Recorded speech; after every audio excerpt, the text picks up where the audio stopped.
오늘은 제가 지금 설교를 녹화를 하고 있는 시간은 3월 6일 목요일 날 교회 시계를 보니까 저녁 8시 17분을 지나고 있는데 제가 이번 주 휴가여서 제가 이렇게 설교를 녹화하게 되었습니다. 비록 녹화로 영상을 남기는 거지만 오늘 예배 가운데 하나님의 크신 은혜가 예배에 오신 모든 분들에게 있기를 바랍니다. 오늘 우리가 함께 묵상할 내용은 방금 전에 함께 읽었던 고린도후서 6장 1절부터 13절까지를 중심으로 해서 넓은 마음에 대해서 함께 묵상하겠습니다. 특별히 오늘은 사순절 두 번째 주로 이제 들어가고 있습니다. 그래서 사순절 예수 그리스도의 십자가와 그 희생의 사랑, 그리고 우리가 사랑을 행하는 삶에 대해서 우리가 40일 동안 묵상하는 동안에 특별히 어떤 말씀을 나누면 좋을까 생각하다가 사순절의 어떤 메시지로서 우리 넓은 마음을 가지자, 마음을 넓히자라는 제목으로 함께 나누도록 하겠습니다. 세상에는 세상을 움직이는 이치라는 게 있습니다. 세상을 작동하는 원리라고도 볼 수 있겠죠. 우리의 인생은요, 어떤 그 틀 혹은 테두리 안에서 이렇게 돌아갑니다. 한국 사람들에게 가장 대표적으로 인식하는 어떤 세상이 돌아가는 원칙, 이런 것들은 예를 들어서 콩 심은 데 콩 나고 팥 심은 데 팥 난다라고 하는 그런 생각들이 있습니다. 다른 말로 또 하면은 심은 대로 거둔다라는 것이겠죠. 심은 대로 거둔다. 세상과 인생이 이런 틀과 테두리 안에서 돌아간다고 이제 믿는 것입니다. 근데 이것은 그저 한국 사람들이 가지고 있었던 그런 세상이 돌아가는 원칙에 대한, 방식에 대한 믿음뿐만 아니라 사실은 성경에도 나옵니다. 가장 대표적인 인물이 욥의 친구 엘리바스의 말입니다. 이해를 돕기 위해서 제가 세 번역으로 읽어드리면 욥기 4장 7절부터 8절에 나오는 건데요. 아시다시피 욥이 알 수 없는 고난을 당했습니다. 성경은 처음부터 욥이 죄를 짓거나 잘못했기 때문에 그에게 그런 엄청난 고난이 임한 것이 아님을 성경은 욥기 처음부터 얘기를 하고 있어요. 근데 욥은 모릅니다, 그 내용을. 근데 친구들도 모르죠. 그리고 와서 친구들 중에 이제 엘리바스가 와서 욥의 그런 고난을 보면서 자기 나름대로의 가지고 있는 그 신학, 철학을 갖고 욥이 당한 고난을 이렇게 해석을 하는 거예요. 욥기 4장 7절부터 8절인데요. 엘리바스가 말합니다. 잘 생각해 보아라. 죄 없는 사람이 망한 일이 있더냐? 정직한 사람이 멸망한 일이 있더냐? 내가 본 대로는 악을 갈아 재난을 뿌리는 자는 그대로 거두더라. 이게 이 말입니다. 콩 심은 데 콩 나고 팥 심은 데 팥 난다. 심은 대로 거둔다. 욥, 지금 네가 당하는 고난을 너는 아무런 잘못이 없고 죄가 없다고 말하지만 당신이 지금 당하고 있는 그런 고난의 그 잿더미 위에 앉아 있는 걸 봤을 때에는 그 원인이 있다라는 거예요. 이 결과를 보면 원인이 있다.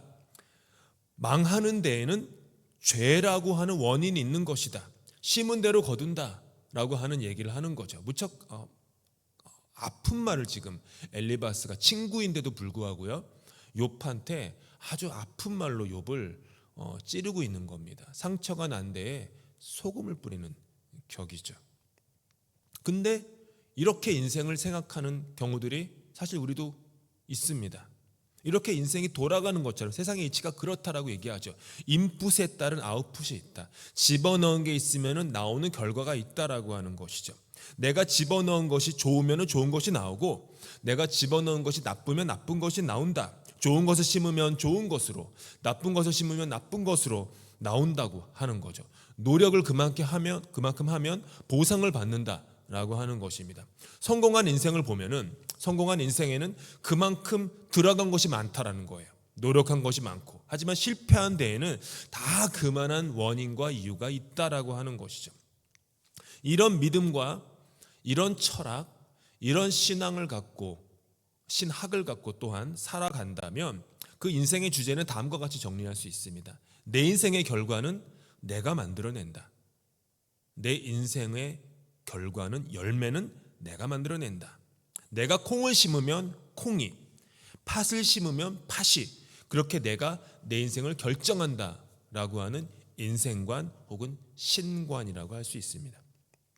그리고 이것은 예수님 당시에 자기의에 빠졌던 바리새인들의 인생 철학이기도 했습니다. 그들이 가졌던 신학이었습니다. 그리고 당시 대부분의 사람들이 가지고 있었던 인생관이었죠. 의를 심으면 의의 결과가 나온다. 그래서 의를 심어야만 의의 결과가 나오고, 의의 결과가 있으면은 내가 의로운 것을 심었다라는 증거, 나의 열심이, 나의 공로가, 나의 자격이 그렇게 된다라고 하는 그런 생각이 있었습니다.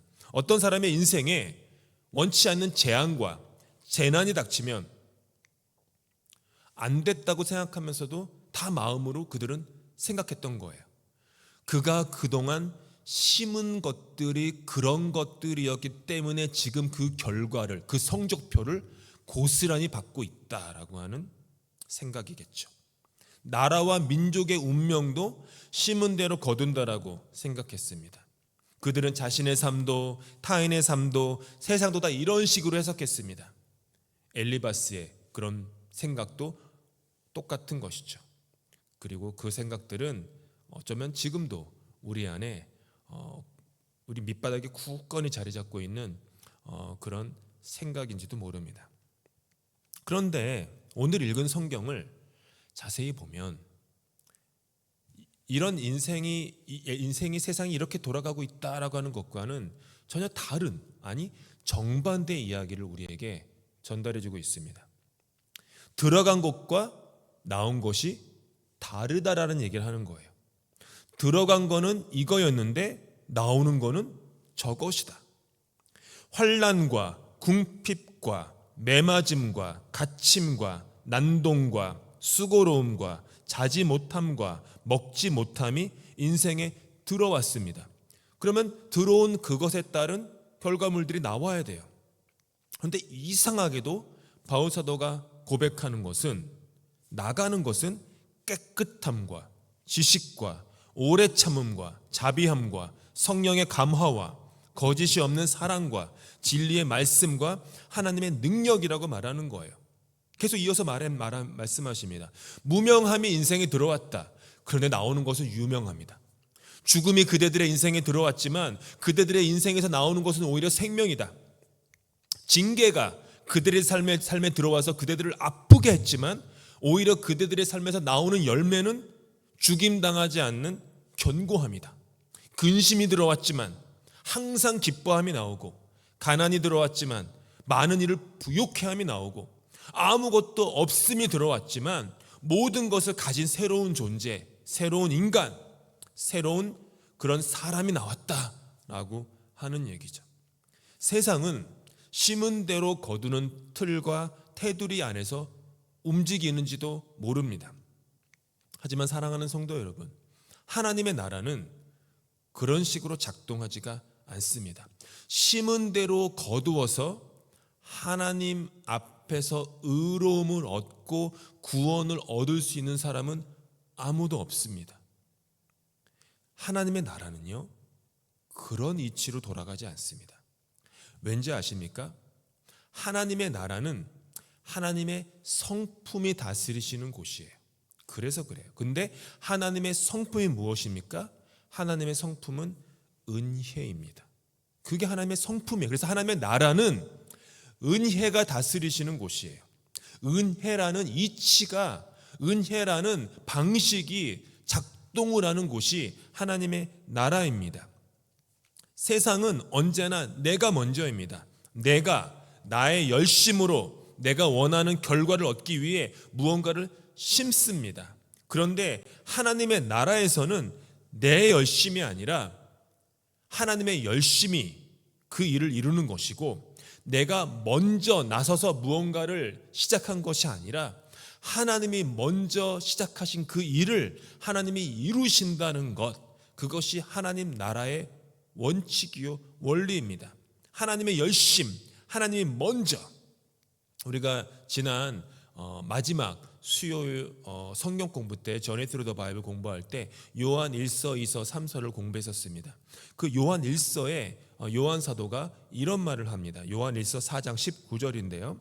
우리가 사랑하면, 그러니까 성도 간에 그리고 교회가 세상에 있는 이웃들과 사랑함에 있어서 우리가 사랑하는 그 이유는, 근거는, 힘은 어디서 오냐면은 그가, 예수 그리스도가 먼저 우리를 사랑하셨습니다. 먼저 사랑하셨기 때문에 먼저 받은 사랑에 대한 반응으로서 다른 사람을 사랑하는 것이지, 내가 사랑을 할 만한 자격과 성품과 인격과 의로움이 있어서 하는 것이 아니라는 것이에요.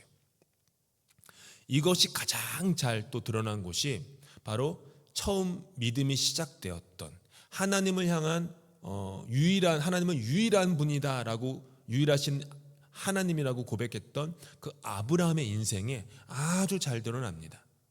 하나님께서는요, 먼저 나서서 아브라함과 언약을 맺고자 하셨습니다. 언약은 일종의 계약입니다. 약속입니다. 약속은 혼자 할 수 없어요. 두 당사자가 필요합니다. 언약에는 하나님과 아브라함, 이 두 당사자가 필요한 거예요. 그리고 당시 고대 사회의 전통에 따라서 언약식을 맺을 때에는 동물을 희생하는 동물의 희생 제사로 언약을 맺었습니다. 예를 들어 이런 겁니다. 동물을 죽입니다. 그리고 반으로 쪼갭니다. 그러면 상상하시면 돼요. 동물을 죽여서 반으로 쪼개면은요, 그 피가 막 흘러요.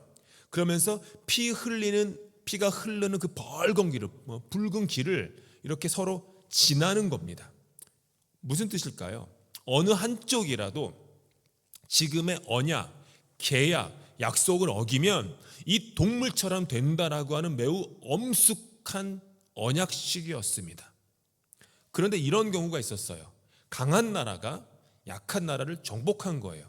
그러면은 강한 나라의 왕이 이젠 속국이 된 왕과 계약을 맺으면, 강한 나라의 왕은 동물을 반으로 죽여서 반으로 쪼갠 후에 한쪽에서 그냥 서 있습니다. 걸어가지 않습니다. 속국이 된 약한 나라의 왕만 거기를 지나갑니다. 그게 이제 좀 굴종적인 어떤 그런 계약을 하는 것이죠. 그런데 하나님과 아브라함이 맺은 언약식은요, 완전히 이것과는 달랐습니다. 먼저 하나님이 아브라함을 재우세요. 아브라함을 재우세요. 그냥 재우게 둡니다.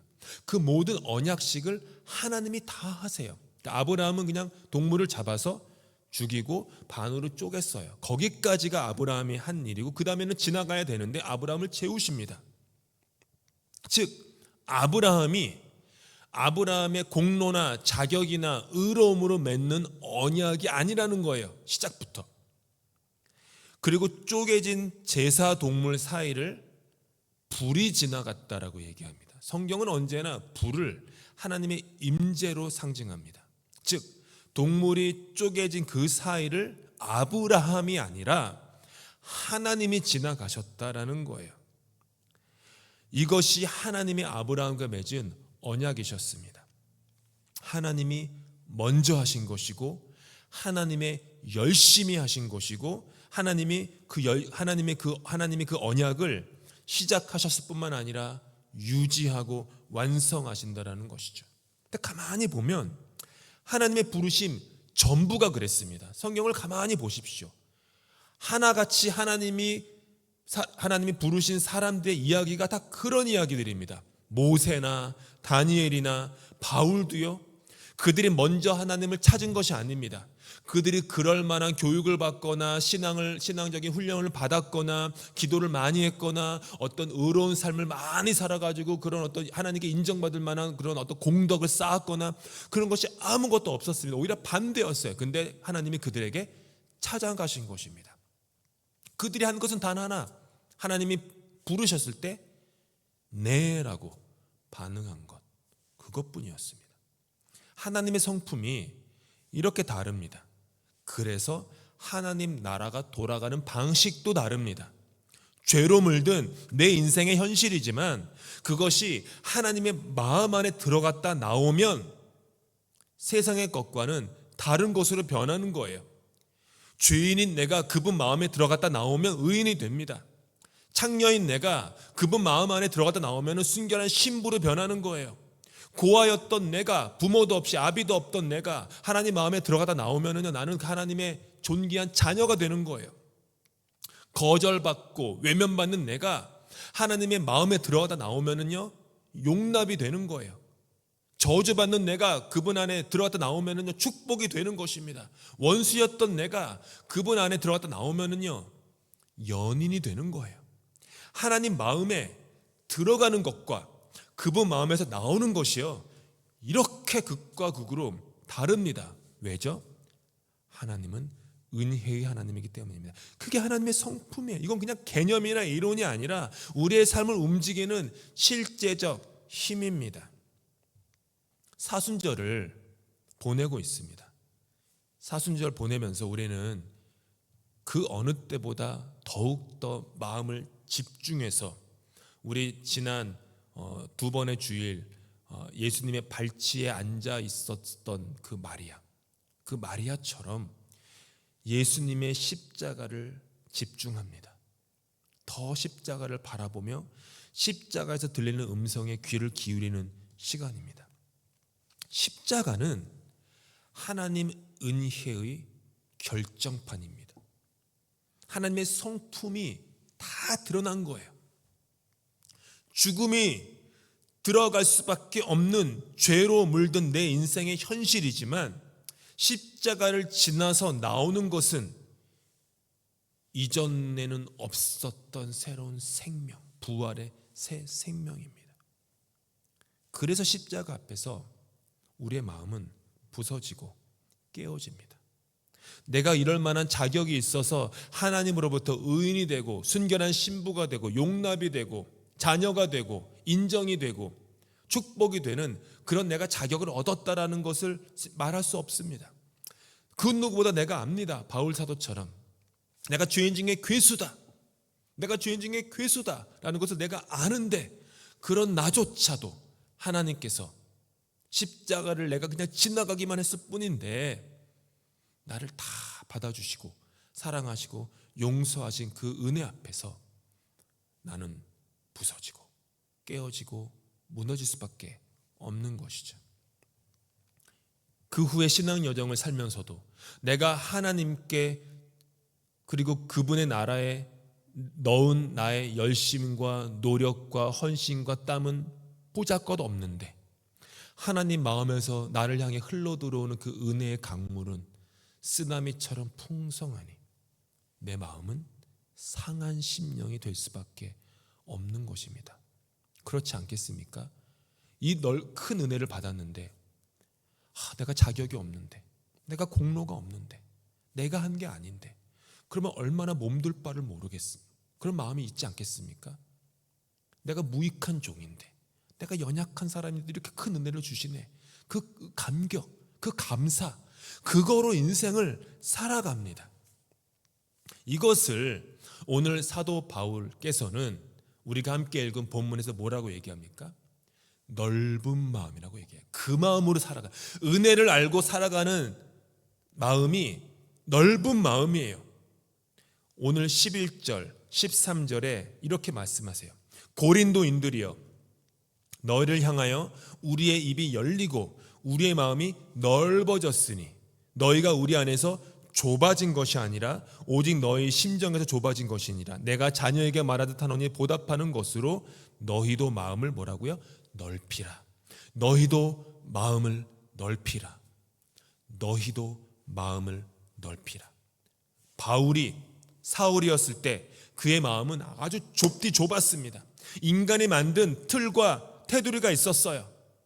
그 안에 들어오는 사람과 거기서 벗어나는 사람을 분명하게 갈랐습니다. 의인과 죄인 이렇게 갈랐어요.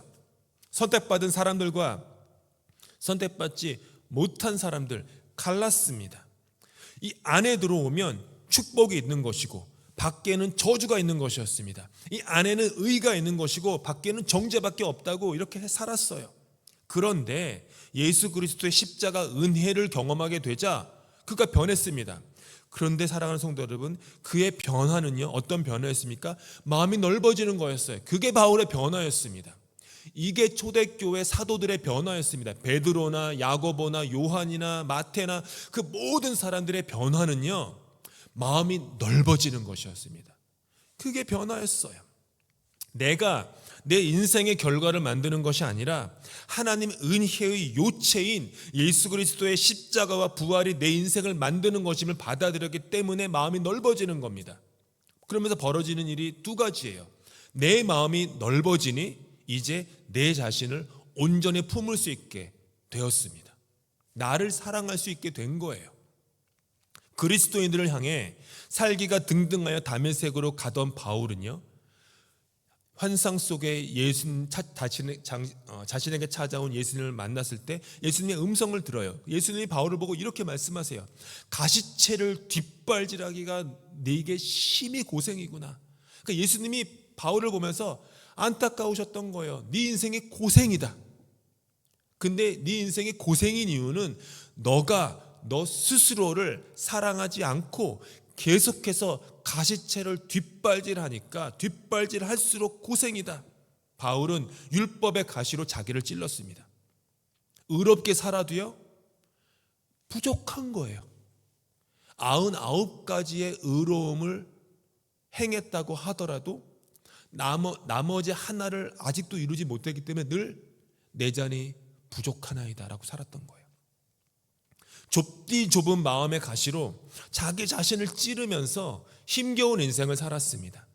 그는 자기 인생을 스스로 고생스럽게 만들고 있어요. 여러분, 내 인생을 고생스럽게 만드는 거는요, 어쩌면 세상 환경이나 내 주변의 사람들이 아니라 나 자신인지도 모릅니다. 내가 가시채를 뒷발질하면서 나 스스로를 찌르면서 나 스스로를 고생스럽게 만들고 있는지도 몰라요. 그런데 바울이 예수님을 만납니다. 하나님의 은혜를 경험합니다. 그의 마음이 넓어집니다. 그의 마음이 넓어지니까 바울은 자기 자신을 품을 수 있게 되었어요. 그것이 복음이 한 일이었어요.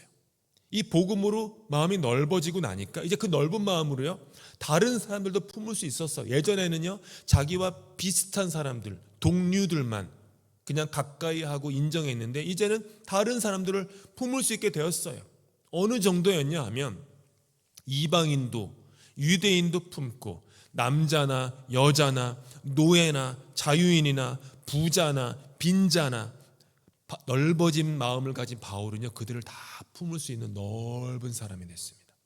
그것은요, 바울의 열심 때문이 아니었습니다. 바울 마음에 들어온 십자가의 죽음과 그리고 예수 그리스도의 부활의 복음이 그의 마음을 넓혀준 것이기 때문이었습니다. 그리고 바울은 가는 곳마다 교회를 세웁니다. 교회의 목적은 뭐죠? 교회들이여, 당신들은 넓은 마음을 가지라고 부르심을 받았습니다. 그러니 당신들이 있는 지역사회에서 당신들과 비슷한 동료들과만 어울려 살지 말고 당신들이 있는 지역의 수많은 사람들을 넓은 마음으로 품으십시오. 그들을 사랑하십시오. 돌보십시오. 기도하십시오. 구제하십시오. 섬기십시오 라고 하는 목적으로 교회라고 하는 공동체를 그곳에 세운 거예요. 그냥 신앙이 종교가 똑같은 사람들끼리 어느 한 곳에 고립되게 모여가지고 당신들끼리 모여서 당신들끼리 행복하라고 지은 곳이 교회가 아니라는 겁니다. 교회가 거기에 있음으로 말미암아 교회의 넓은 마음으로 품어지지 않던 다른 사람들을 그 마음으로 품어라. 그게 복음이요, 전도요, 선교였던 것입니다. 사랑하는 성도 여러분, 사순절을 보내고 있습니다. 사순절을 보내면서 우리에게 주시는 하나님의 메시지는 분명합니다. 그리스도인은 마음이 넓은 사람이어야 합니다. 이거는 선택이 아닙니다. 만약 우리가 진정으로 예수님을 만났다면 마음이 넓어질 수밖에 없습니다. 이거는 내가 마음을 넓혀야지 한다고 되는 게 아니에요. 예수님을 진정으로 만나면 그냥 되는 겁니다. 내가 십자가를 진정으로 만나고 그분의 보혈에 나의 온 존재가 적셔졌다가 나왔다면 나는 마음이 이전보다는 넓은 사람이 될 수밖에 없습니다. 내 품이 이전보다는 더 넓어질 수밖에 없습니다. 어제보다 오늘 더 넓고 소망하기는 또 믿기는 오늘보다 내일 더 넓을 것입니다. 오해하지 마십시오. 우리의 마음이 넓은 것은요, 우리가 인격적으로 훌륭하거나 덕이 많거나 다른 사람보다 더 나은 사람이기 때문이 아닙니다. 반대입니다. 그리스도인은 크리스찬, 즉 크라이스트, 그리스도를 따르는 사람들, 그리스도의 뭐를 따릅니까? 그리스도의 성품, 그리스도의 인격을 따르는 사람들입니다. 그래서 우리는 마음이 넓어집니다. 그리스도인은 자기가 한 일에 대한 것이 아니라 나를 위해서 예수께서 먼저 행해 주신 그 일로 말미암아 살기 때문에 마음이 넓어져야 합니다. 그렇게 나를 온전히 사랑하고 내 이웃을 온전히 사랑할 수 있게 되는 것입니다. 너희도 마음을 넓히라. 바울 사도께서 2000년 전에 고린도 교회에 하신 권면이었습니다. 그리고 사순절을 보내는 우리 런던 한인교회 성도 여러분 한 분 한 분들에게 하는 똑같은 메시지입니다. 너희도 마음을 넓히라. 마음을 넓힙시다.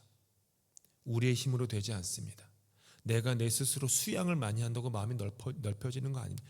예수를 만나십시오. 이전에 알았던 예수가 아니라 이전에 경험해보지도 못했던 그 새로운 은혜, 십자가, 그 은혜로 들어가십시오. 복음이라고 하는 것은 작지 않습니다. 좁지 않습니다. 얕지도 않습니다. 복음은 큽니다. 넓습니다. 깊습니다. 물이 바다를 덮음같이 복음은 모든 사람을 덮습니다. 모든 것을 덮습니다. 그래서 내가 덮여지는 것입니다. 그러니 앞으로 남은 사순절 기간을 보내면서 꼭 이 기도는 잊지 말고 하십시다. 주님의 십자가를 더 알기 원합니다. 주님의 십자가의 그 복음을 내가 더 알기 원합니다. 만나기 원합니다. 그리고 그 십자가 은혜의 복음 때문에 내 마음이 넓어지게 넓은 마음 될 수 있도록 주님 은혜 베풀어 주십시오. 이런 마음으로 사순절을 보낼 수 있는 저 여러분 다 되실 수 있기를 예수의 이름으로 축복합니다. 함께 기도하시겠습니다. 사랑의 하나님, 바울 사도께서 2000년 전에 너희도 넓은 마음을 가지라고 했던 권면을 지금 듣습니다. 여전히 오늘도 바울 사도께서 우리에게 찾아와 우리 귓가에 권면합니다. 너희도 넓은 마음을 가지라. 사순절을 보내고 있습니다.